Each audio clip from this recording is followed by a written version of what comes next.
You know, when I started playing jazz guitar, the first thing that I learned was the 5 patterns of the major scale, right? And I would practice them, and then I would apply those 5 patterns of the major scale to the chords, right? So always having chunks of chords that I can use one scale over, so I wouldn't drive myself crazy from the start, right? Like outplaying every chord there is, but just like having one thing that I can play over a bunch of chords. But I think many of us strive to play the changes and play more bebop language and really, you know, reflect the chord changes in our playing. Plus, even if we do that, it's possible that we don't sound so jazzy at all, and that really is because we don't phrase in a jazzy way. So everything, practically everything that you can play can sort of sound jazzy with the right phrasing, but it's not working the other way around. If you're having a really cool bebop line, but you're playing it sort of with a metal vibe, it will not really sound like this. So I want to demonstrate what I mean with the tune Donna Lee, right? One exercise that I like to do is when I start playing a song, I just put the metronome on 2 and 4. I start with a slow tempo, I can speed it up later on, and I just play very basic chords, doesn't have to be fancy at all, and I'm just playing the form a couple of times. So a slow tempo, that would be maybe 52, right? And then I'm playing like half notes, and then I just play.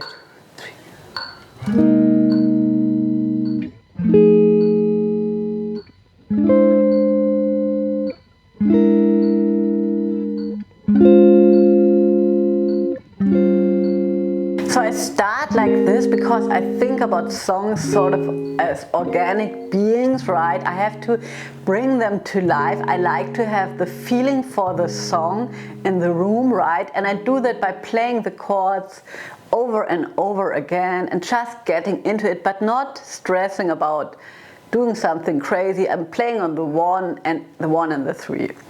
And the next thing that I would do is just to take one note, it could be like the A flat, and then I'm just going to play a rhythm, a short rhythm that's going to be 1 bar long. So let's say I'm going to play 4 consecutive 8 notes, 1 and 2, 3, 4,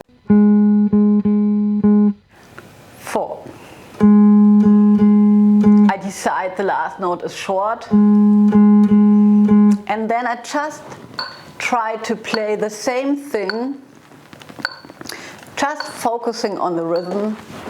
The metronome is on 2 and 4, 1, 2, 3, 4.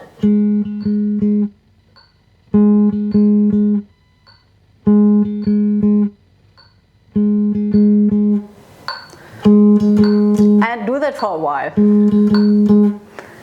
So I just play the rhythm starting on the 1 for a couple of times. 1. Last note is short. And then I displace the rhythm so I have some variety. And then I displace the rhythm so I have some variety. I'm just starting the same thing on the end of 1. 1, 2, 3, 4.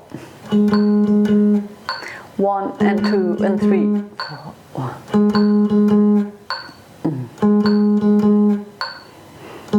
In bar 1 I start on the 1, in bar 2 I start on the end of 1, and in bar 3 on the 1. So I'm always changing between those 2 rhythms like this. 1, 2, 3, 4.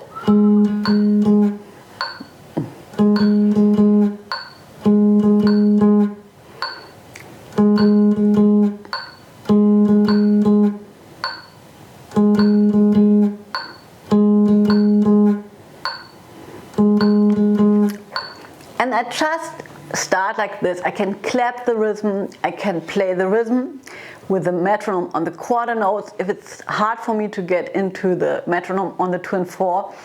And just like this, I have a little thing that I also activated. I activated the form and activated a rhythm, right? So let's try to play this rhythm on Donna Lee. By accident, the A flat works over all the chords of Donna Lee.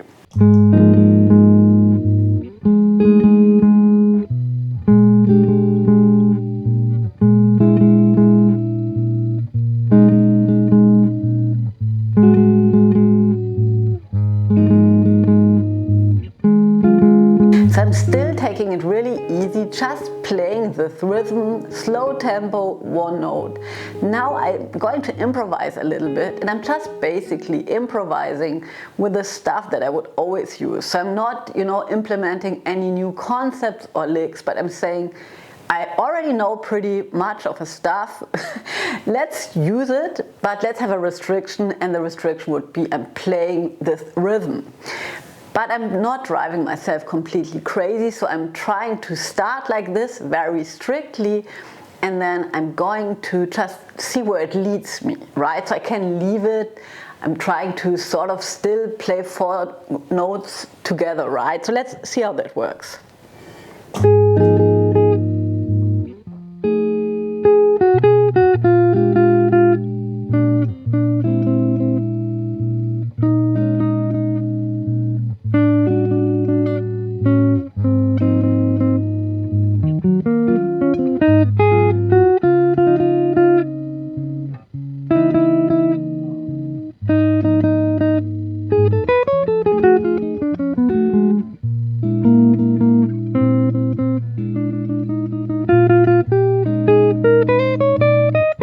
Getting back and forth with just playing something and then consciously hearing again, where's the 1? Can I start on the 1 or on the end of 1? And just like, I having sort of a, if you want to, system that I'm coming back to, and like this, I can work on my improvisation. It's not like mindless noodling, but it's just like thinking about stuff. And the next step would be to play the 3 of each chord. So I would play on the A flat the C, and on the F the A, right? And on the B flat the D. It helps me tremendously to visualize the chords, and then if I know where the 3rd is in the chord, I can just visualize the chord and play the 3rd in the chord. If that's too easy, of course, I can think any C on my fretboard is going to be the major 3. But it's not, don't drive yourself crazy to know all of it at once. It just has to work. So what does it mean? If you find all the 3s while you're playing over this form, that's success. If this is super hard, I advise you to write down an etude, write it down, practice it without the flow of a jam track or a metronome, and then when you have that down, come back to the jam track and the time, because the time and that the chords move on, of course, is the stuff that is challenging, but we can allow ourselves to practice without it for a second.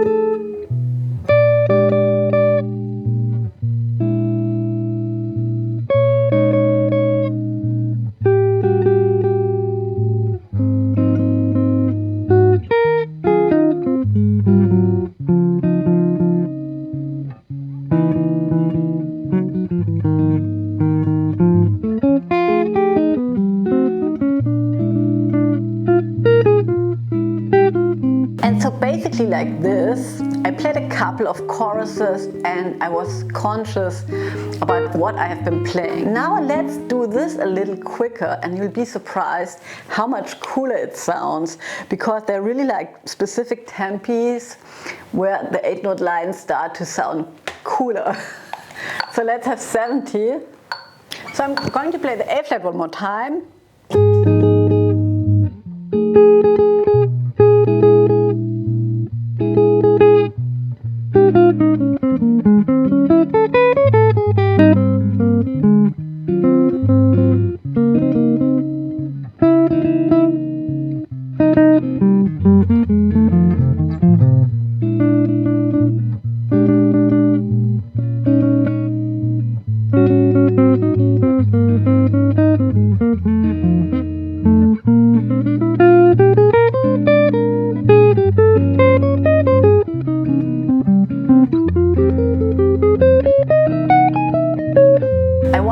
Upper structure arpeggios on each of those chords. I have the A flat major chord, the C is the 3, then the upper structure chord would be C minor 7. So on the A flat I'm playing, on the F7 I'm playing a diminished arpeggio starting on the A, on the B flat 7 I'm starting on the D with a half diminished chord, on the B flat minor, D flat major 7. I have a sheet for you, you can download it for free with all those upper structure arpeggios, right? And just like I said before, check them out beforehand so that you know where you find them.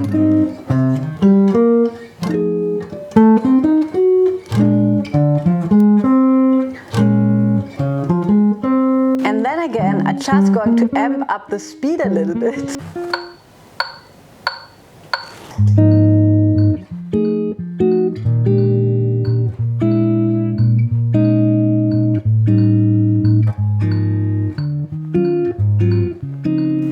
To play all the exercises that I did one more time, just this time in a higher speed.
Remember, you can warm up for improvisation as well. I like to do that and just, warm up in a gentle way. Slow tempi, easy task.